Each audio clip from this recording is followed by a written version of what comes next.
142페이지 하단에 보시면은 17장 9절로 14절 나옵니다. 여호와께서 언약의 표징으로 할례를 받으라고 그렇게 말씀하죠. 그 언약은 어떠한 언약이냐면 열왕이 나온다, 많은 열왕이 나온다는 그런 언약이었죠. 앞에서 여러 나라와 열왕이 날 것이다 라고 하는 그 언약으로 할례를 받으라. 거기 한번 9절 보십시다. 하나님이 또 아브라함에게 이르시되 그런즉 너는 내 언약을 지키고 내 후손도 대대로 지키라. 너희 중 남자는 다 할례를 받으라. 이것이 나와 너희와 너희 후손 사이에 지킬 내 언약이니라. 너희는 양피를 베어라. 이것이 나와 너희 사이의 언약의 표징이니라. 대대로 남자는 집에서 낳은 자나 혹 너희 자손이 아니요 이방 사람에게서 돈으로 산 자를 물어나고 난 지 8일 만에 할례를 받을 것이라. 너희 집에서 난 자든지 너희 돈으로 산 자든지 종이에요. 할례를 받아야 하리니 이에 내 언약이 너희 살에 있어 영원한 언약이 되려니와 할례를 받지 아니한 남자 곧 그 양피를 베지 아니한 자는 백성 중에 끊어지리니 그가 내 언약을 배반하였음이니라. 자, 우리가 그 내용을 우리가 정리하기 전에 하나 꼭 정리하고 넘어갈 부분이 있습니다. 242페이지 위에서 세 번째 줄바군데 보시면 여러 나라와 열왕이 아브라함의 후손 속에서 나올 것에 대해서 우리가 이것을 만약에 우리가 신약적 차원에서 이해하지 아니하면 지금 이슬람 교도들이 믿고 신봉하는 것이 10번도 옳은 일입니다. 바른 것이고요. 그런데 문제는 이제 그 이슬람 교도들은 구약 성경, 구약에 관한 것만을 주축으로 해서 그들이 이제 알라 신을 섬기는 거거든요. 알라 신이라는 게 이제 그들의 신인데 유대 신으로서는 이제 여호와 신을 말하는 거죠. 근데 그들의 그 알라 신 섬기는 방법들이 구약 성경에 나오는 내용과 흡사하게 되는 것들이 참 많습니다. 근데 거기 한번 우리는 그러면 이런 언약이라든가 이제 앞으로 이제 방금 읽어드린 할례라든가 이런 문제들이 어떻게 우리가 소화되는가를 정리하려면 그 142페이지 후에 세 번째 줄 사도 바울은 아브라함의 씨가 다 그 자녀가 아니라 오직 이삭으로부터 난 자라야 내 씨라 시가하리라. 로마서 9장 7절에 있는 말씀이죠. 아까 말씀드렸어요.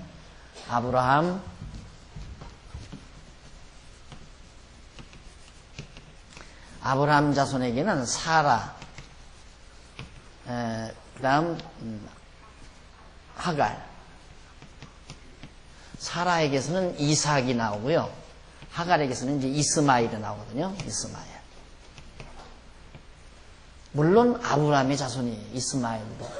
이삭도 물론 아브라함의 자손이고. 근데 배가 다르죠. 엄마가 다르죠. 아내가 다른데 바울이 그 말이에요. 아브라함의 씨가 다 그 자녀가 아니라 오직 이삭으로부터 난 자, 이삭의 후손에게서 난 자라야 아브라함의 자손이다. 물론 이스마엘도 아브라함의 자손이지만 그러니까 결국 이스마엘은 정통성을, 아브라함 자손의 정통성을 잊지 못하는 거예요. 그러니까 현재 아랍가들의 대부분의 그 인종들이 이스마엘의 후손이 많은데 그들은 아브라함의 정통성을 잊지 못한 후손들이다. 지금 유대인들은 아브라함의 정통성을 이은 자들이고요. 그러니까 옛날부터도 왜 우리나라도 그런 습성이 있었잖아요. 본처에게서 난 아들은 첩에게서 난 아들을 우습게 보잖아요. 뭐 형제 취급도 안 하고 아들 취급도 안 하고 하시해 버리고 그런 거나 이제 같은 맥락으로 여러분들이 이해하시면 될 거예요. 그러니까 유대인들도 지금 이삭의 후손인 유대인들은 하갈의 후손인 이들을 우습게 하는 거죠. 자, 그래서 이제 했는데 계속해서 보십시다. 약속의 자녀가 씨로 여기심을 받는다고 하였다. 이 약속의 자녀. 이삭은 약속의 자녀다. 이삭은. 하갈은 이건 정말 하나님께서 사라를 통해서 주실 아들로 하늘의 별같이, 이건 또 별도로 하나님께서 언약한 거예요. 이것도 역시 이들은. 그러니까 결국은 약속의 자녀는 아브라함이 여호와의 언약에 의하여 얻은 이삭을 가르친다. 아브라함이 여종 하갈에게서 아들 이스마엘을 얻었으나 그는 약속의 자녀가 아니다. 그는 여호와께서 언약하신 바가 없이 사레와 아브라함의 인위적인 방법에 의하여 출생한 자이다. 하갈이 당신 내가 애기 못 나니까 하갈을 통해서 낳으십시오 해서 결국 인위적 방법에 의해서 이스마엘을 낳은 거예요. 그래서 그건 정통성이 없는 거다. 언약의 정통성이 없는 것이다. 그러면서 그러므로 여호와의 언약은 아브라함과 그 후손 곧 언약으로 출생한 이삭의 후손과 세우신 것이다. 그래서 여호와께서는 언약을 아브라함과 대대 후손의 사이에 세워서 영원한 언약을 삼으시고 그들에게 가나안 땅 일경을 주어 영원한 기업이 되게 하시고 그들의 하나님이 되어주신다고 하시는 것이다. 이와 같은 언약 섭리는 이삭으로 난 아브라함 후손으로 이스라엘 백성을 이루어 가나안 땅에 살게 하여 주시려는 것이다. 그리고 더 나아가서는 여기 기억하시면 됩니다. 더 나아가서는 여호와께서 후일에 예수 그리스도를 보내소서 그로 하여금 거듭난 자들로 백성을 삼아 왕국을 실제적으로 이루어 주실 것을 언약하시는 예표로서의 모형과 그림자적 계시다. 결국 이삭의 후손에게서 누가 나오냐면 예수가 나오는 거죠. 예수 그리스도가. 그러니까 결국 이게 언약의 정통성이에요. 하나님 여호와의 언약의 정통성. 그러니까 아브라함이 이삭을 낳고 이삭이 야곱을 낳고 그것이 마태복음 1장 1절에 소개되죠. 그래서 거기 마태복음 1장 1절에 보면 아브라함과 그 다음 이삭의 후손 가운데 이 다윗과 그러니까 아브라함과 다윗의 자손 예수 그리스도의 세계라. 이게 이제 바로 언약의 정통성이다. 그런데 여전히 이스마엘이들은 예수를 무시하는 거죠. 지금 현재 유대인들도 이삭의 후손인 유대인들도 예수를 그리스도로 영접지 않고 있는 거예요. 여기에 이제 허점이 있는 겁니다. 유대인들이나 아랍 국가 저 사람들이 아직도 예수를 그리스도로 믿지 않는 것. 이 복음이 이제 땅끝까지 증거되려면 바로 아랍 국가들이 살고 있는 중동 지역과 유대인들이 살고 있는 이스라엘 지역, 지금 이스라엘 지역 거기까지 완벽하게 그 복음이 거기서부터 출발했잖아요. 예수가 그리스도라는 복음이 예루살렘에서부터 출발했거든요. 출발된 복음의 역사는 바로 출발 지점에 가서 끝을 맺는 거예요. 그래서 마지막 유대인들의 시대, 이 이삭의 후손인 정통성을 이은 이 유대인들의 들이 바로 마지막 유대인의 시대가 온다고 그랬잖아요. 유대인 시대. 그리고는 이제 마지막 예수님 이제 재림한다. 재림하시고 하나님의 나라, 천년 왕국. 이게 이제 요한계시록에서 우리 공부한 내용이죠. 그럼 이렇게 되는 거예요. 아브라함의 정통성을 이은 이삭의 후손 가운데 다윗이 나와서 그 다윗의 자손으로 예수가 와서 이제는 혈육, 핏줄을 통해서 자손이 번창하는 것이 아니라 그리스도의 피로 신령한 그리스도의 자손으로 생육하고 번성하는 거예요. 그것이 생육하고 번성해서 어떻게 해요? 온 땅을 뒤덮어야 한다 이 말이죠. 그래서 땅끝까지 복음이 증거돼야 돼요. 그러니까 자손도 번창하고 예수의 자손, 예수의 씨로 거듭나고 중생하는 역사도 번창해야 되고 또 그런 역사가 땅끝까지 이르러야 되고 그러면 자손 번창하고 땅 정복됐으면 땅 다 정복했으면 그 다음 뭐예요? 천년왕국 이루어야잖아요. 그리스도의 왕국. 그래서 이 지상에 그리스도의 왕국이 이루어지고 그 이후에 예수님이 이제 재림이 이루어지고 이렇게 되는 거란 말입니다.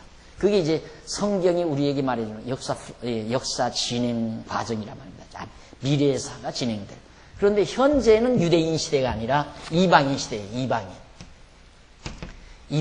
이방인들이 구원 얻는 유대인 이외의 이방인. 그 이방인은 하갈의 후손도 이스마엘 후손도 아랍 국가들도 마찬가지예요. 중앙아시아 쪽에 살고 있는 중국 사람, 만주 사람들, 동남아 인간 사람들. 이게 다, 물론 미국 사람도 다 이방인이지만. 하여튼 이 아브라함의 후손 이외에는, 유대인들 이외에는 전부 이방인이에요. 그러니까 이방인의 구원을 하나님께서 먼저 앞세우시고 그 다음 유대인의 구원이 끝난 이후에 그리스도의 왕국을, 그러니까 지금은 뭐냐, 생육하고 그 다음 생육번성하고 그 다음 땅 정복하고, 현재 이거예요. 이것이 지금 현재 진행되는 거예요. 뭘로? 복음으로 온 세계를 정복하고 또한 예수 그리스도의 씨로 생육하고 번성하는 역사, 이게 지금 계속 이루어지잖아요. 복음의 역사가, 복음 전파의 역사가 바로 그거거든요. 그러니까 예루살렘에서 이루어졌던 복음 전파의 시작은 지구를 한 바퀴 빙 돌아서 지금 극동아시아인 대한민국 땅에 와서 응축되어 있는 거예요. 복음의 역사가. 이 응축돼서 이 복음의 힘이 이제 뭐 중앙아시아 쪽으로 간다는 건 물어볼 거 없잖아요. 이 지난번 말씀드린 대로 그래서 하나님께서는 철회장막인 공산주의 장벽을, 중공 공산주의 장벽을 하나님이 헐어버리시고 소비에트 공산당도 다 헐어버리시고, 그리고는 지금 현재 아랍 국가들의 이슬람교의 이 종교적인 잘못된 종교적 장벽도 지금 하나님께서 헐어가시는 거라 이 말이에요. 이유는 뭔가? 바로 생육번성하고 땅 정복하기 위해서 그런 거예요. 복음으로 생육 정복하고 땅 정복하기 위해서. 그래서 이게 정복이 되면 그럼 뭐냐? 왕국 통치죠. 통치. 이게 다니 땅, 생육, 번성, 자손, 통치. 이게 3대 언약이에요. 3가지 언약. 3대 언약. 아담에게도 이 3가지 언약이 있고 아브라함에게도 이 3가지 언약을 지금 하고 있는 거고. 그러니까 이 사실이 그리스도를 통해서 지금 현재 이루어져 가고 있는데, 이 바보 몽충이 같은 양반들은, 이 사람들, 이 후손들은 혈육을 자꾸 따져요. 혈육. 우리만이 정통성을 이은 유대인이다 이거예요. 그래서 유대인들은 자기네들의 혈통을 가장 우수한 혈통, 실제로 또 우수하고요. 유대인들의 혈통은 대단히 우수해요. 그러니까 그것이 정말 오만방자함으로 유대인들의 뇌리에 딱 잡혀 있는 거예요. 그들은 자기들 이외에는 다 시해버려요. 다. 물론 전략상 지금은 같이 어울려서 미국 같은 데들이 살지만은 묶이지 말라요. 너희들은 아무것도 안다. 별인간이 아니다. 그래서 아까도 말씀드린 팔레스타인들 그냥 이 철장 밖에서 아이들이 놀면, 돌멩이 가지고 놀면 그냥 쏴 죽여버리고 말아요.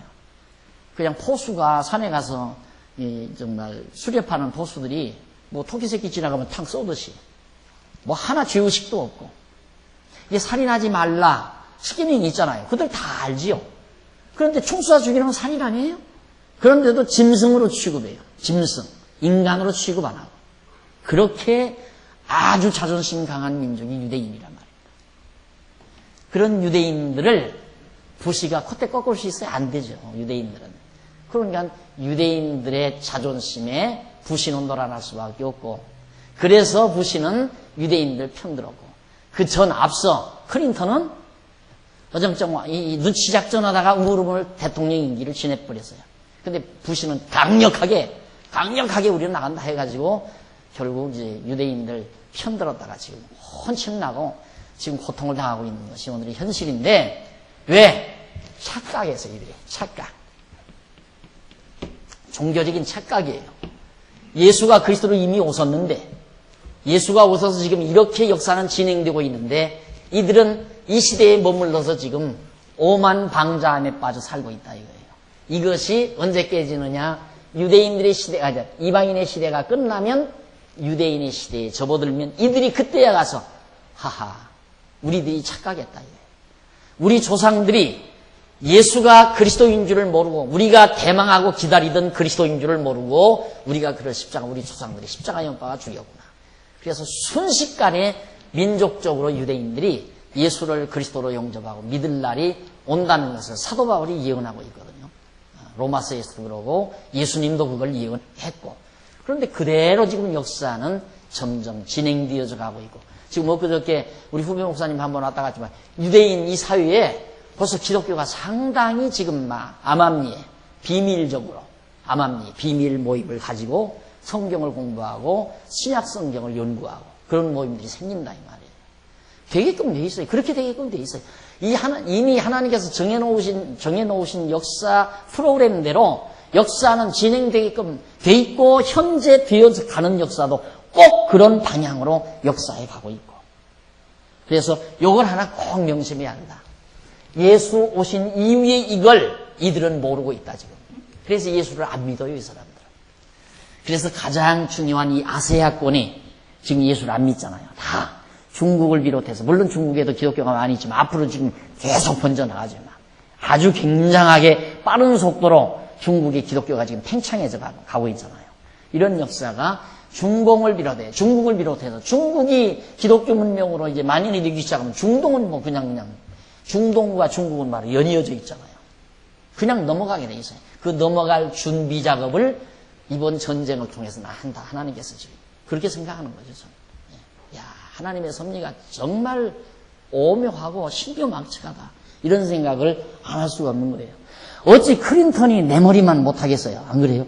미국이라는 나라를 지배하는 대단한 대통령인데 클린턴의 머리가 어떻게 내 머리만 못하겠느냐 이 말이에요. 그걸 건들 곳이 아니다라는 거 다 알잖아요. 우리가 산소 가서 벌초할 때도 땡벌들 부리으면 거기 살살 피해서 하잖아요. 그게 지혜자지. 이놈의 새끼들 여기다가 왜 했느냐고 밟았다가는 땡벌 만나 죽어요 그냥. 그거 다 알면서도 왜 거기를 건드는가. 이유는 하나의 이제 이 어떤 대변혁을 이 중앙아시아를 통해 아시아권의 어떤 정치적 변혁, 사회적 변혁, 모든 사상적 변혁이 이루어져야 그것이 기독교 문화가 들어가는 하나의 발판이 되는 거죠. 보세요. 과거에도 예수님 당시에도 벌써 복음이 들어가기 위해서 그리스 문명, 그러니까 라틴 문화가 막 이렇게 핀만해져 있을 때 라틴 문화를 하나님께서 꺾어버리시고 그리스 문화로 그 일대를 그냥 딱 정지 작업을 해요.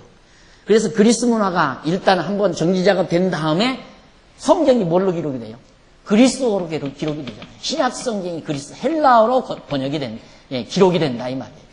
그 헬라어로 기록된 성경이니까 그냥 그리스 문화로 만연된 그 일대에 복음 확산되는데 굉장히 유리한 거죠.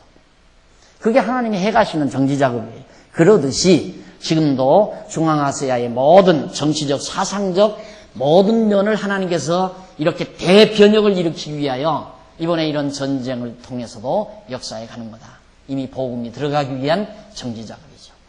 이런 것을 보아도 지금 이 시대에 우리가 공부하고 있는 이 시대에 있었던 이런 사건 자체가 결국 그리스도를 오해하고 이 그리스도를 영접지 않지만은 결국은 저들을 하나님께서 깨부어서 그리스도를 영접하기 위해서 이런 사건이 벌어지고 있다 하는 걸 하나 더 기억하고 넘어가자 그 말이에요.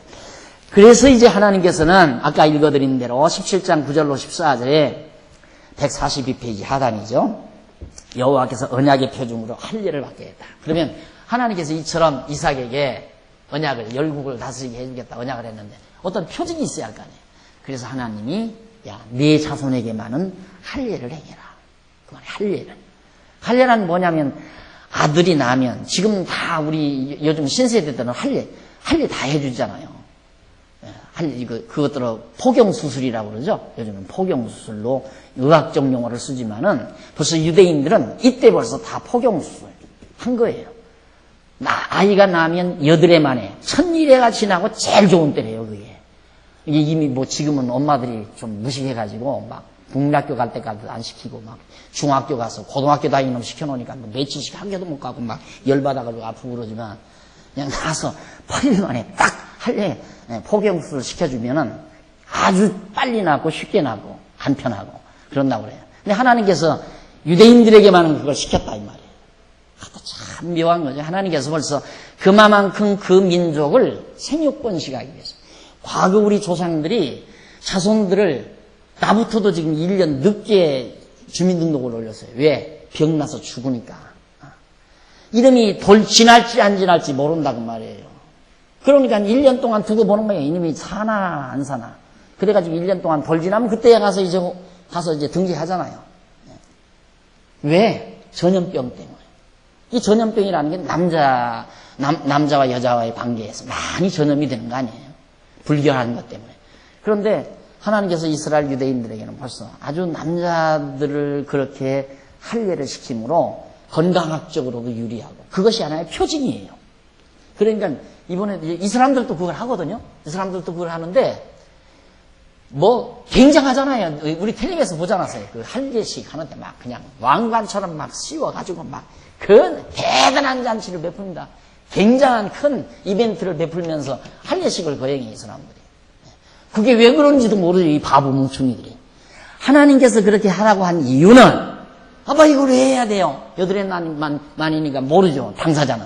그렇지만 주변에서 형이나 다 큰 놈들은 왜 이렇게 해야 돼요? 물으면 이놈아 우리 조상 하나님께서 여호와 하나님이 우리 조상 아브라함에게 여차히 언약을 했다. 그 언약을 잊어버리지 말라고 이런 표식을 우리에게 준 거다. 지금은 우리에게 이렇게 성경을 통해서 우리에게 전해주지만은 그 당시에는 성경, 아브라함 당시에는 창세기도 없었잖아요. 성경도 없었고. 그러면 어떻게 하나님의 뜻을 전달하느냐, 이 말, 전달 방법이라는 게 바로 그 할례와 같은 이런 표징을 통해서 전달하는 거예요, 표징. 무지개가 딱 나타나요. 아빠 저게 뭐예요? 이놈아, 노아 할아버지 당시에 이 세상이 다 물로 멸했단다. 그런데 다시는 하나님이 물로 멸하지 않는다는 증표를 한다. 이러면서 하나님의 언약을 후손에게 전해주고 가르쳐주는 거란 말입니다. 아빠 동생 왜 저렇게 아픈데 저래요? 그러면 이놈아 옛날 우리 조상 할아버지한테 하나님 여호와가 여차 언약했다. 이걸 가르쳐주라고. 그래서 그 자손들로 하여금 여호와 하나님을 잊지 않고 경외하며 섬기게 하려고. 그게 바로 할례란 말입니다. 그러니까 지금 그들은 그대로 알라를 믿잖아요. 여호와 하나님을 알라로 믿는 거예요. 이스마엘 이 사람들도. 유대인들은 물론 여호와 하나님을 믿지만. 근데 문제는 예수를 그리스도로 안 믿으니까. 이게 문제예요. 예수를 안 믿으니까. 자, 그래 이제 표징을 보여주고 나서 넘어가십시다. 넘어가서 144페이지 위에서 다섯 번째 줄 17장 15절로 18절에 보면 여호와께서 사라가 열국의 어미가 될 것을 언약을 합니다. 이 사라죠. 사라에게 또 나타났어요. 하나님이 나타나서 자 조금 읽어볼까요? 하나님이 또 아브라함에게 이르시되 네 아내 사레는 사레라 하지 말고 그 이름을 사라라 하라. 원래는 사레였어요. 사레.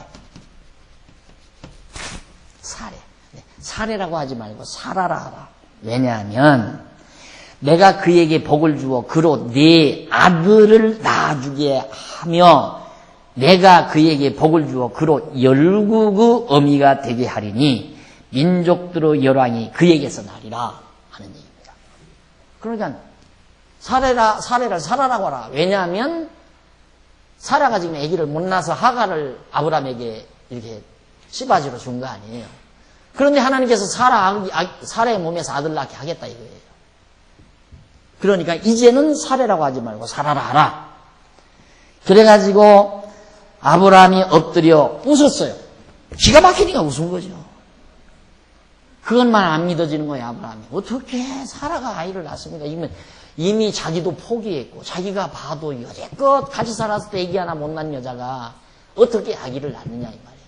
그러니까 엎드려서 웃었다 이 말이에요. 아브라함이. 킥킥대고 웃었겠죠. 그러니까 심중에 이르기를 100세 된 사람이 어찌 자식을 낳을까? 벌써 아브라함도 100세가 됐고 사라도 벌써 다 늙었다 이 말이에요. 그런데 어떻게 아기를 낳느냐? 사라는 90세니 10살 칭하였던 것 같아요. 90세니 어찌 생산하리요? 하고 아브라함이 이에 하나님께 고하되 이스마엘이나 하나님 앞에 살기를 원하나이다 하고 말을 했어요. 요즘 늦둥이가 부음이라면서요. 그런데 한간에는 늦둥이는 머리가 나쁘다. 좀 모자라는 자식이 낳는다 그러는데 사실 이삭은 늦둥이 중에 늦둥이에요.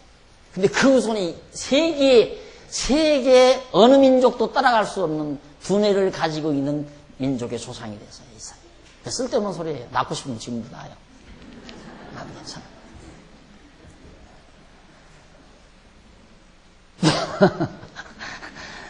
자, 그래 아브라함이 그런 언약을 하나님께 받으면서 자식을 낳을까 의심을 했어요. 그러니까 아브라함이 이에 하나님께 고하되 아이고 뭐 무슨 사라가 아이를 낳습니다. 이스마엘이나 그냥 잘 컸으면 되겠습니다. 크면 좋겠습니다. 하고 얘기를 했어요. 그러니까 넘어가요. 계속해서. 이쪽 145페이지 밑에 17장 19절로 22절 거기 보면 여호와께서 이삭과 언약을 세우시겠다고 말씀을 합니다. 아들을 낳는데 반드시 이름을 이삭이라 하라. 이삭과 내가 언약 세우겠다. 읽어보십시오. 하나님이 가라사대 때 아니라 이스마엘이나 잘 컸으면 좋겠습니다. 그러니까 하나님께서 무슨 소리냐? 아니라 가라사대 네 아내 사라가 정녕 네게 아들을 낳으니 반드시 네게 아들을 낳으리니 너는 그 이름까지 다 줬어요. 이삭이라 하라. 내가 그와 내 언약을 세우리니 그의 후손에게 영영한 언약이 되리라. 너에게도 언약 세운 것처럼 내가 낳을 이삭에게도 언약을 세워서 영영한 언약을 세우겠다. 중간에 가다가 이렇게 없애버리는 언약이 아니라 영영한 언약을 세우겠다. 바로 그거 아니에요. 영영한 언약이죠.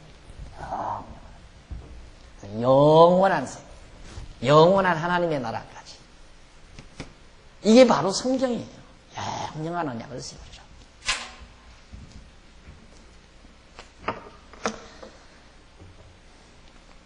그러면서 16절 내가 그에게 복을 주어 그로 내게 아들을 낳아주게 하며 내가 죄송합니다. 17장 20절 보십시다. 20절 17장 20절 이스마엘에게 이르러는 내가 네 말을 들었나니 내가 그에게 복을 주어 생육이 중다하여 그로 크게 번성케 할지라 그가 12방백을 낳으리니 내가 그로 큰 나라가 되게 하려니와 내 언약은 내가 영년 이 기한에 사라가 내게 낳을 이삭과 세우리라. 하나님이 아브라함과 말씀을 마치시고 그를 떠나 올라가셨더라. 여기가 중요한 거예요. 자, 물론 이스마엘을 이 하갈에게 앞에서 말을 했죠. 네 아들도 번창한다. 그러니까 너 아브라함아 너 걱정하지 말라. 이스마엘에게는 이스마엘 나름대로의 언약을 내가 했다. 그러나 영영한 언약만은 네 아들 이삭에게 하겠다. 그 말이 하나님께서. 그러니까 사라가 아들 낳는다. 이름을 이삭이라 하라. 그렇게 당부를 한 거거든요. 그리고 147페이지 6째 줄 위에서 17장 23절로 27절로 보면 여호와의 명대로 아브라함과 모든 남자가 할례를 받게 돼요. 응? 맞죠? 네. 받게 되는 내용이 나옵니다. 자, 그럼 보십시다. 23절. 이에 아브라함이 하나님이 자기에게 말씀하신 대로 이 날에 그 아들 이스마엘과 집에서 생장한 모든 자와 돈으로 산 모든 자, 곧 아브라함 집사람 중 모든 자를 데려다가 그 양피를 베었으니 아브라함이 그 양피를 벤 때는 99세이었고 그 아들 이스마엘이 그 양피를 벤 때는 13세이었더라. 그러니까 벌써 이스마엘은 나서 13살이 됐어요. 13살. 상당히 컸죠. 그러니까 이 아들이나 잘 키워주십시오. 그 말이에요. 아브라함이 그러니까 결국은 13살 됐으니까 아브라함이 87살이 난 거죠. 이스마엘. 그런데 내가 지금 나이가 100세가 됐는데 이제 무슨 아들을 낳습니까? 이스마엘이나 잘 키워주십시오. 그래서 한 얘기란 말입니다. 그래, 네. 그들에게 지금까지 있는 모든 사람들에게 하나님께서 명하신 대로 할례를 행하라 해서 결국 이 이스마엘 후손들인 아랍 국가 많은 사람들이 지금도 할례를 행하잖아요. 그러니까 그 할례식이라고 하는 건 굉장히 정통성이 있고 아주 오래된 대대로 내려오는 그들만의 문화예요. 그들에게 주어진 문화. 우리에게는 그런 거 없었잖아요. 우리에게는 그런 거 없다가 이제 뭐 건강에 좋다니까 우리는 뭐 종교적인 것보다 이제는 아이들 이제 그 포경수술 시키는 것은 건강을 위해서 이제 시키는 거지 종교적인 의미로 시키는 건 아니거든요. 서양 사람들이 이 사람들이 이제 그러는 거 보고 다 닮아가지고 결국은 그거 참 좋은 거로구나. 그래가지고 이제야 아이들에게 그렇게 시키는 거란 말입니다. 근데 이들은 문화예요. 그들이 종교적인 문화. 그러니 그 자체가 지금까지 유지됐다는 것만도 바로 하나님께서 아브라함을 통해서 그렇게 언약한 것이 사실임이 확정되잖아요. 그러잖아요. 하나님께서 아브라함에게 할 일 행하라고 안 했으면 어떻게 인간들이 그런 생각을 하겠어요. 아프게. 그 어린 것 나가지고 8해 만에 너 어떻게 거기다 칼을 대요. 누가 감히. 안 그래요? 그건 상상을 할 수가 없죠. 여러분 같으면 될 수 있어요? 정말 뭐 그냥 그 어디 좀 뭐 눌려질까 봐도 겁이 나가지고 보들보들한 그런 뭐 요람에다가 눕혀가지고 그렇게 보호를 시키는데 거기다가 칼을 어떻게 되느냐 이 말이에요. 하나님께서 그걸 아브라함에게 명했기 때문에 그런 오래된 전통을 이 민족들이 지니고 지금까지도 지금 하고 있어요. 지금도 하고. 의식이 대단하게 지금은 의식을 많이 대단하게 만들어서 하기는 합니다만은 그 자체는 오래된 거란 말입니다. 이것만 봐도 이런 역사적인 이런 일들이 모두가 다 역사적인 사실이라는 것이 확증이 되는 거죠. 그리고 그것이 언약의 증표고 영영한 언약의 증표였고. 그런데 이 영영한 언약이라니까 이삭의 후손들은 그냥 아직도 지금 자기들을 해방시킬 수 있는 메시아가 안 왔다고 거예요. 예수는 이미 왔는데 메시아는 왔는데 오셨는데 지금 20세기 사는 이들은 이 20세기에 살고 있는 21세기 지금 초엽에 살고 있는 유대인들은 아직도 메시아가 안 왔다고 생각하고 메시아를 지금 기다리고 있는 거예요. 까불지 말아라. 언젠가는 우리에게 메시아가 온다. 왜? 구약의 선지자들이 언약된 대로 언약하신 대로 여호와 하나님이 살아계셔서 언약대로 우리에게 메시아를 보내면 다 끝난다 너희들. 우리가 다 세계를 제패한다 이 말이에요. 그런 야망과 야심이 유대인들에게 있어요. 그러니까 철저히 예수는 이단자죠. 그들의 눈에는. 그러나 성경은 이단자가 아니라 이게 바로 예수가 메시아였고 메시아라는 걸 증거하기 위해서 12사도를 세워서 세계만방에 지금 계속 메시아라고 증거하는데 이방인들에게 다 증거하고 나서야 그때야 유대인에게 바로 증거가 된다고 말해요. 이방인에게 먼저 증거한 다음 유대인에게 예수가 그리스도이심을 증거하는 메시아임을 증거하게 된다. 자, 그 다음 이제 내려가 보십시다. 18장 1절로 8절에 보면 아브라함이 나타난 3명의 여호와의 사자를 접대를 합니다. 아브라함에게 여호와의 사자가 나타나요. 여호와께서 마물의 상수리 불 근처에서 아브라함에게 나타나시니라. 오정쯤에 그가 장막문에 앉았다가 눈을 들어본 즉 사람 셋이 맞은편에 섰는지라. 그가 그들을 보자 곧 장막문에서 달려나가 영접하며 몸을 땅에 굽혀 가로되 내 주여 내가 주께 은혜를 입었어 하면 원컨대 종을 떠나 지나가지 마옵시고 물을 조금 가져오게 하사 당신들의 발을 씻으시고 나무 아래서 쉬소서. 내가 떡을 조금 가져오리니 당신들의 마음을 쾌활케 하신 후 지나가소서. 당신들이 종에게 오셨음이니이다. 그들이 가로되 네 말대로 그리하라. 아브라함이 급히 장막에 들어가 사라에게 이르되 속히 고운 가로수의 스와를 가져다가 반죽하여 떡을 만들라 하고 아브라함이 또 짐승떼에 달려가서 기름지고 좋은 송아지를 취하여 하인에게 주니 그가 급히 요리한지라. 아브라함이 포도와 우유와 하인이 요리한 송아지를 가져다가 그들의 앞에 진설하고 나무 아래 모시어 섬에 그들이 먹으니라. 그러니까 그 당시에는 여호와 하나님이 뭘로? 지금은 여호와 하나님께서 형상이 없으신 하나님이 인간의 몸을 입고 오신 분이 예수님이에요. 그런데 아브라함 때에는 형상이 없으신 하나님이 천사의 모습을 하고 새 천사의 모습을 하고 아브라함이 나타난 거예요. 그때 아브라함이 새 천사를 영접해서 음식을 마련해서 대접을 했습니다. 그게 바로 지금 봉독해드린 8절까지의 내용이에요. 그렇게 영접을 했는데 그때 149페이지 중간에 보시면 9절로 15절 18장 여호와께서 사라에게 아들이 있을 것을 다시 언약을 해줘요. 그때는 아브라함에게 언약했잖아요. 앞에서는. 이제는 이 세 천사가 와서 사라에게 그걸 언약을 해요. 뭐라고? 그들이 아브라함에게 이르되 내 아내 사라가 어디 있느냐 대답하되 장막에 있나이다. 그가 가라사대 기한이 이를 때 내가 정녕 내게로 돌아오리니 네 아내 사라에게 아들이 있으리라 하시니 사라가 그 뒤 장막문에서 들었더라. 사라가 어디 있느냐 물으니까 지금 장막 안에 있습니다. 내가 기한이 이르면 내게 이르겠다.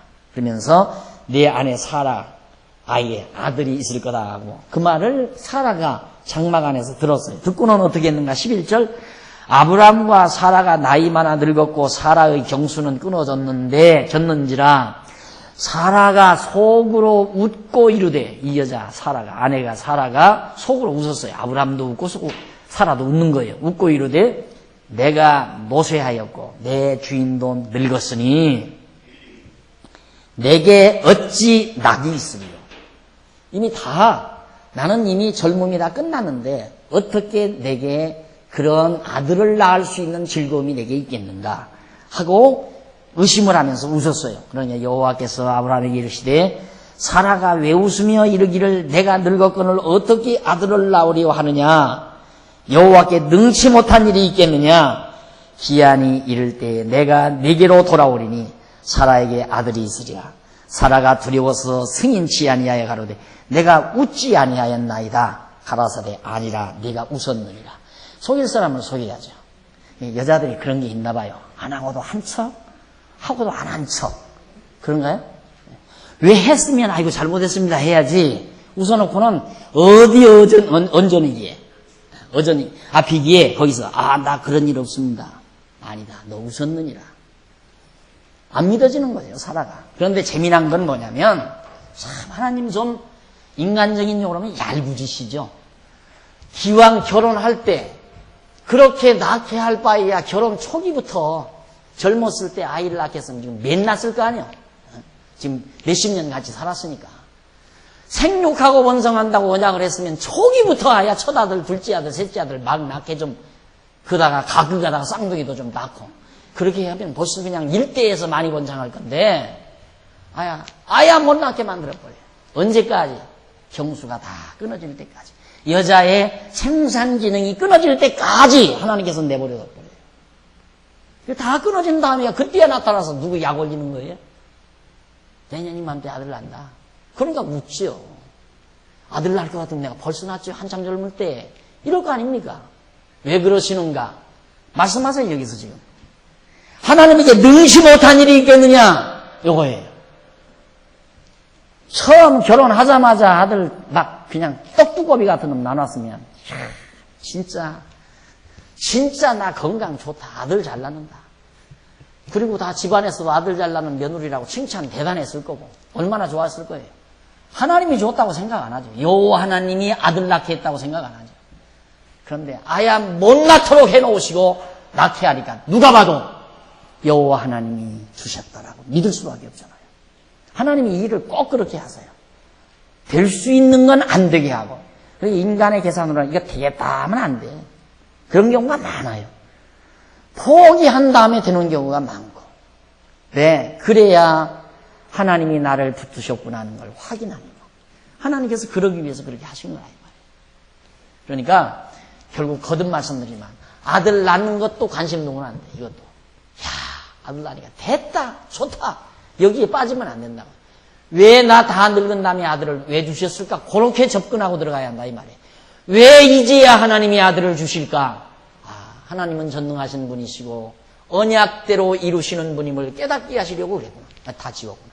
언약대로 이루시는 여호와 하나님 깨닫게 하려고 아들 주는 거예요. 그런데 그게 아니고 그냥 여호와 하나님은 다 잊어버리고 아들 나니까 뼈 끌어안고 이게 인간들의 어리석음이라 이 말이에요. 관심이 딴 데 있다 이 말이에요.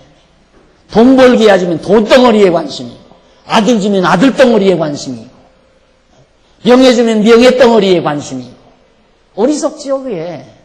왜 하나님이 나로 하여금 이런 권세를 갖게 했을까? 권력을 주면. 하나님이 나에게 돈덩어리를 주면 하나님이 왜 나에게 이렇게 돈덩어리를 주셨을까? 아들을 주면 왜 이렇게 하나님이 아들을 주셨을까?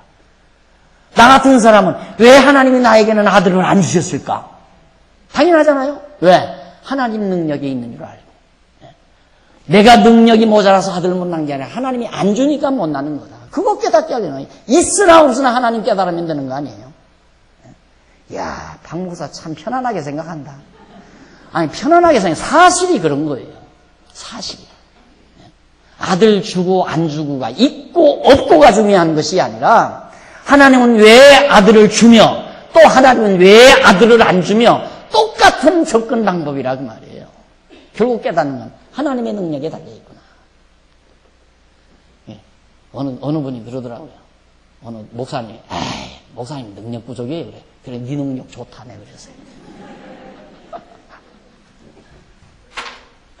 하나님 손에 달려있어요. 우리 그거 알고 살라고 주기도 하고 안 주기도 하고.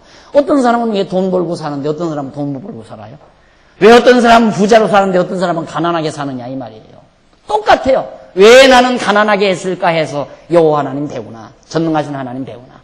왜 나는 부자 되게 했을까 해서 여호와 하나님 배우나. 결과는 똑같아요. 하나님 배운다는 데는 똑같다 그 말이에요. 그런데 자칫 잘못하면 돈 주면 하나님이 잊어버리는 경우 때문에 그게 문제가 되는 거죠. 도리어 더 돈을 주면. 그래서 다윗이 너무 부하게도 마옵시고 가난하게도 마옵소. 부에서 하나님 잊어버릴까 두렵고 가난해도 또 잘못하면 하나님 잊어버릴까 두렵다. 가난하면 또 반대로 하나님 믿어봐야 필요 없구만. 내가 하나님께 얼마나 충성을 했는데 그런데 나를 왜 이렇게 가난하게 해? 하나님 살아계시다면 왜 이래? 그리고 하나님 버리는 경우 있잖아요. 그래서 너무 가난해도 안 되고 너무 부여해도 안 되고 그저 하나님 여호와 경외하며 살게 해달라.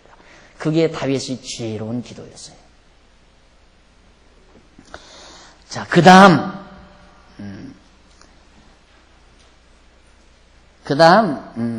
넘어가서 제가 그 내용을 다 안 읽는 이유는 제가 지금 설명한 가운데 다 설명으로 다 한 거예요.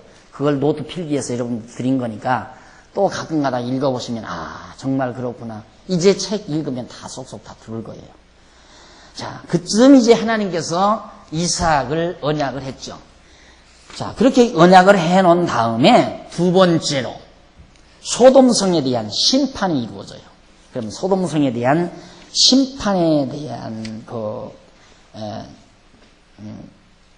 심판에 대한 앞서 주제는 뭐냐면 한번 거슬러 올라가서 펴보실래요? 127페이지. 127페이지 중간쯤 보시면 자손에 대한 언약 나오죠. 그 자손에 대한 언약이 양쪽 가로 1번이었어요. 그런데 이제부터 공부할 것은 소돔성에 대한 심판이에요. 자, 이게 재미난 거란 말입니다. 하나님께서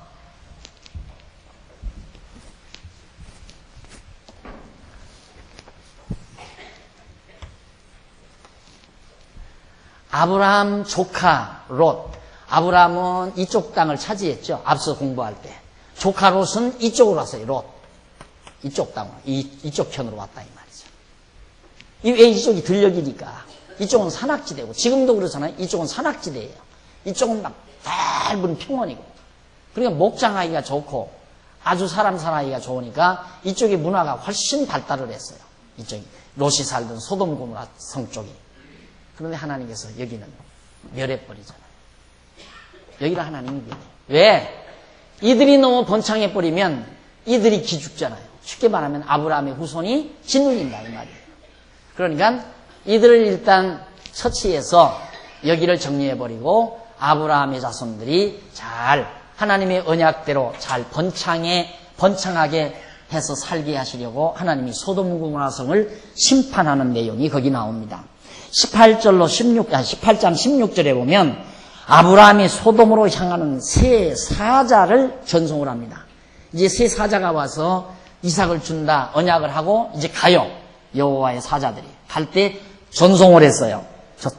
전송을 했는데 17절로 21절에 보면 밑에 부분에 여호와께서 소돔성의 일을 아브라함에게 알려줍니다. 자, 아브라함은 이쪽에 거하죠. 이쪽에 거하는데 이쪽에 거하면서 이제 세 사자를 전송을 했어요. 그러니까 이 세 사자가 아브라함에게 귀뚱을 해준 거예요.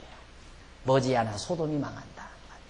근데 소돔에는 여기에는 누가 가 있느냐면 자기 조카 롯이가 있거든요.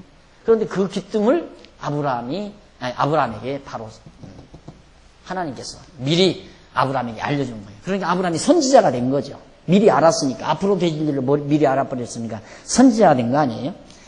그렇게 한 다음에 넘어가서 154페이지 18장 22절로 23절에 보면 아브라함이 소돔성에 대한 용서를 여호와께 구합니다. 거기는 좀 읽어보십시다.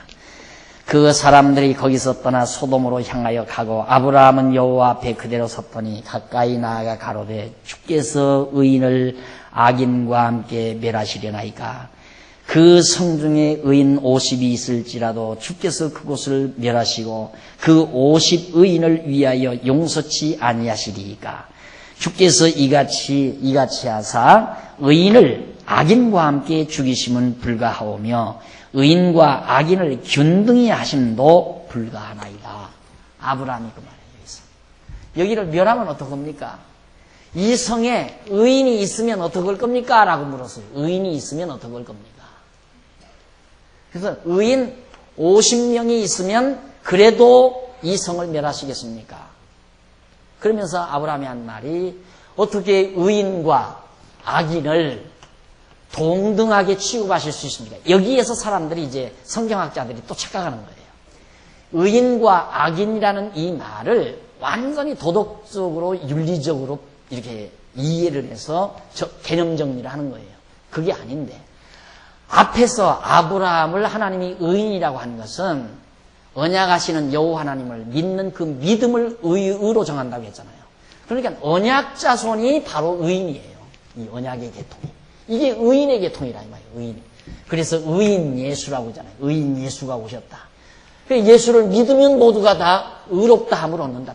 똑같은 원리예요. 여기서부터 아브라함에서부터 여기 아브라함에서부터 똑같이 다 믿음으로 말미암아 의인을 얻는 것은 구약 시대나 지금이나 똑같다고 말이에요. 그러니까 결국은 언약 계통이 의인이고 악인은 언약 계통이 아닌 자들이고 틀림없죠? 언약 계통이 아닌 자가 악인이에요.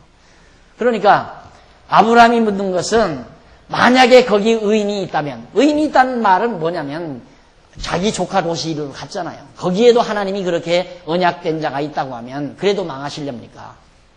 50이 있다면 내가 멸망 안 시키지 그 말이에요. 그 다음 또 40명이 있다면 그래도 안 되지. 30명 그러면 그래도 내가 안 시키지. 그 몇 명까지 갔어요? 5명까지 갔죠. 그 마지막에 몇 번이? 10인인가? 네. 마지막 부분에 32절 보십시다. 32절 18장 32절 아브라함이 또 가로되 주는 노하지 마옵소서. 내가 이번만 더 말씀하시지. 한 번만 더. 거기서 10인을 찾으면 의인 10명을 찾으면 어떡하시겠습니까? 가라사대 내가 10인을 인하여도 멸하지 아니하리라. 33절 여호와께서 아브라함과 말씀을 마치시고 즉시 가시니 아브라함도 자기 곳으로 돌아갔더라.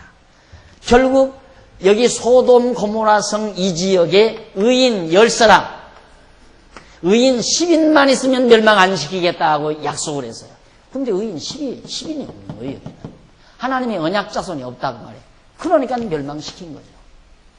그래서 이 소돔 고모라성이 지금은 여기 사해바다가 이렇게 있잖아요. 사해바다가 있는데 고고학자들이 바로 이 사해바다가 소돔 고모라성이 완전히 망해서 땅속으로 들어가 버린 장소라. 그 고고학자들이 그 얘기를 하잖아요. 이 소돔 고모라성이 바로 이 사해바다가 바로 그런 지역이다. 이 사해바다 이쪽 언저리쯤이 이게 소돔터 바로 거기다. 그 얘기예요. 그래서 소돔이 망해버린 거예요. 언약자손이. 그러니까 하나님께서는 언약자손을 생육하고 번성케 위해서 언약자손이 아닌 악인. 성경에서 항상 의인, 악인 따지는 건 전부 언약자손과 비언약자손, 언약자손이 아닌 자들 이렇게 나눠지는 거예요. 그래서 시편에 의인이며 악인, 잠언 전도서 이런 데 의인, 악인 많이 나오죠. 그게 전부 언약을 기초로 해서 의인과 악인이라는 개념이 정립되는 말들이에요. 그런데 성경학자들이 그걸 정리를 못하고는 이걸 전부 윤리적으로 도덕적으로 그러니까 지금도 보세요. 이 서울장 안에 의인 10사람만 있어도 하나님께서 서울을 멸망시키지 않는다.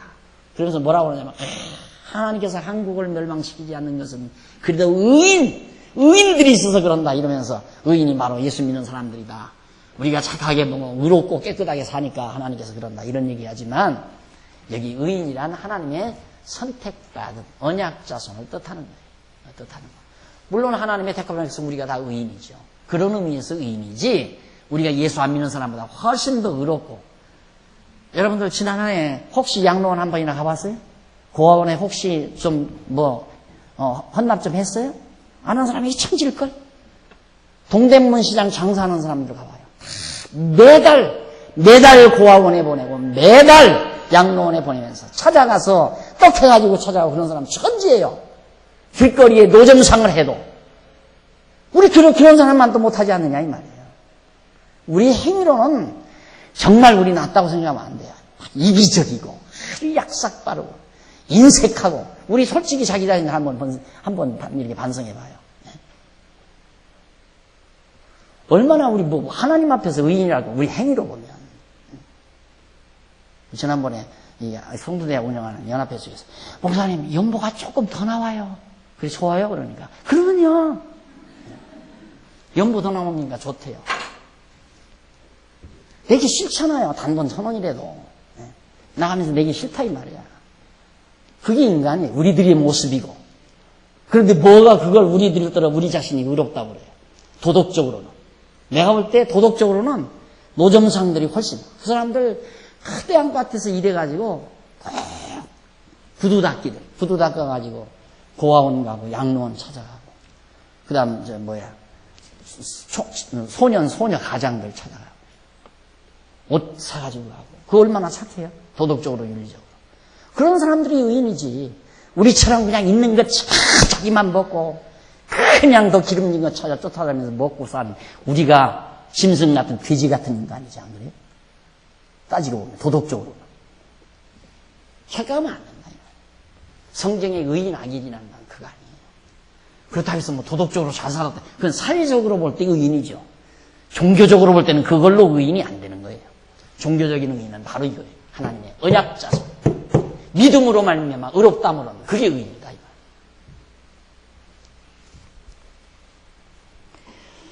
자, 그 다음 넘어가십시다. 넘어가서 19장 1절로 3절까지 보면 소돔성에 온 두 천사를 롯이 영접하고 음식을 대접합니다. 결국 소돔성을 멸하기 위해서 갔어요.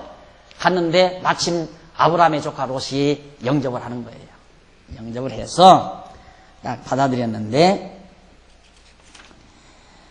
거기 한번 읽어봐. 날이 저물 때에 그 두 천사가 소돔성에 이르니 마침 롯이 소돔 성문에 있다가 그들을 보고 일어나 영접하고 땅에 엎드려 절하여 가로되 내 주여 돌이켜 종의 집으로 들어와 발을 씻고 주무시고 일찍이 일어나 갈 길을 가소서. 그들이 가로되 아니라 우리가 거리에서 격려하리라. 롯이 간청하매 그지야 돌이켜 그 집으로 들어오는지라. 롯이 그들을 위하여 식탁을 베풀고 그 무교병을 베풀고 무교병을 구우니 그들이 먹으니라. 이 두 천사를 바로 세 천사가 왔는데 한 천사는 사라졌고 두 천사만 롯의 집에 가서 접대를 받습니다. 또 이걸 보고 롯이 하나님의 천사를 접대했기 때문에 소돔성이 망하는 데서 구원받았다. 접대해서 그러니까 그렇게 잘하니까 그러니까 주의 종들 접대 잘해야 된다. 귀가 닳도록 들었죠? 걔가 생각하는 게 그런 생각이야. 어떻게 하면 좀 교인들한테 구두 티켓이라도 하나 받나, 양복이라도 하나 얻어입나. 항상 생각이 그런 생각이니까 말을 해도 그런 말만. 내가 이런 말을 안 해야 되는데 너무 유치스러우니까 하는 말이. 기껏 어떻게 그런 생각밖에 못하느냐 이 말이에요. 그러면 왜 조카 롯의 처는 왜 망해? 접대했는데 왜 망하느냐? 아, 그거야 뒤돌아봤으니까 망하지. 그러니까 전부 인간들이 행위대로 안 망하고 행위대로 망하고 그러는 거예요. 롯의 처는 돌아봤으니까 망하고 롯의 남편은 안 돌아봤으니까 흥하고. 그러면 접대해봤자 필요 없잖아요. 되돌아보면 또 망할 수 있는 거니까. 그러니까 접대도 해야 되고 뒤도 돌아봐야 되지 말고 하지 말고. 그건 돈 그렇게 돌아보지 말아라. 그거 돈 하지 말아라. 롯의 아내 봐라. 돈 그냥 그것 때문에 뒤돌아보고 망했지 않느냐. 그래 놓고는 돈 갖고 와라. 참 도대체가 납득이 안 가잖아요. 돈 하지 말라고 해놓고는 당신은 사서 돈 한다 이 말이야. 그런데도 그걸 캐치를 못해. 성도들은 앞뒤가 안 맞는 걸 모른단 말입니다. 돈 맞아. 내가 돈 하다 망하지. 그러다가 돈 갖고 와라. 그래도 내가 갖다 놔야지. 이렇게 생각한다니까 이 사람들이. 이게 단편적으로 자꾸 이해를 하니까. 이걸 종합적으로 연이어서 논리적으로 받아들이는 게 아니라. 그러니까 쉬워요. 한국 목회는 쉬워요. 목소리 크고 인광보 원리만 갖다 대면 목회가 되는 것이 한국교회예요. 간단해요. 목소리 크고 털이 좋아야 돼. 자기가 나처럼 이렇게 생긴 목회 못해. 털이 좋고 목소리 우람하고 그리고 팩이 있고 리더십이 강하고 그렇게 해서 인광보 원리만 갖다 대면 다 되게 돼 있어요. 불받아! 사정없이 해야 되면 막 가슴이 막 뜨끔뜨끔하죠. 천만의 말씀. 자, 이래서 결국 이제 내가 열받다 보니까 내가 잊어버렸어. 다음 시간 합시다. 오늘 그만하고. 다음 시간 19장 4절부터 이렇게 하기로 하고 집에 가서 좀 복습 좀 해보시고요. 기도하십시다. 긍휼과 자비가 많으신 하나님 아버지, 은혜와 사랑을 진심으로 감사드립니다.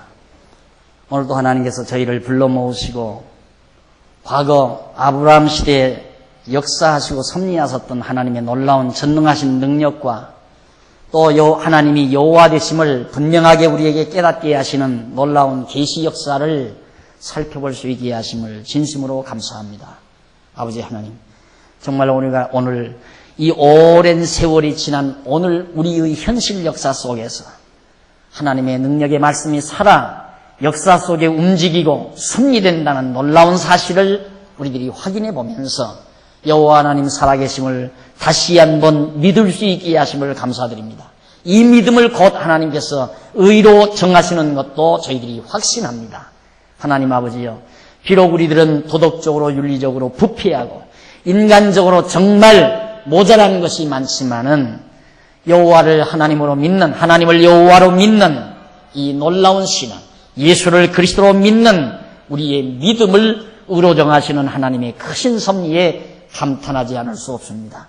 하나님 아버지의 이 은혜를 우리 늘 마음속 깊이 간직하고 날마다 감동 속에 살아가는 슬기와 지혜를 우리 모두에게 허락해 주시옵시기를 비오며 오늘도 저희들 연보에 동참한 사랑하는 귀한 손길들을 붙드셔서 선한 일을 하고자 하는 아름다운 마음으로 남은 여생 하나님 앞에서 즐겁고 평강을 누리며 사는 아름다운 종들로 삼아 주시옵시기를 비오며 예수님의 이름으로 기도드립니다. 아멘.